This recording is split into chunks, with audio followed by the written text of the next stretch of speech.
ದೇವಕಿ ನಂದನ ಯಾದವ ಕೃಷ್ಣನ ಭಜಿಸುವ ಶರಣ ಗುರುವೇ. ಜಾನಕಿ ರಮಣನ ಶ್ರೀ ಜಯ ರಾಮನ ಪೂಜಿಪ ಹರಿಯ ಮಗುವೇ. ದೇವಕಿ ನಂದನ ಯಾದವ ಕೃಷ್ಣನ ಭಜಿಸುವ ಶರಣ ಗುರುವೇ. ಜಾನಕಿ ರಮಣನ ಶ್ರೀ ಜಯ ರಾಮನ ಪೂಜಿಪ ಹರಿಯ ಮಗುವೇ.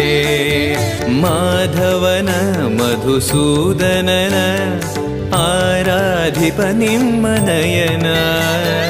ಕೇಶವನ ಹರಿಗೋವಿಂದನ ದಾಸನಾಗಿ ಜನನ.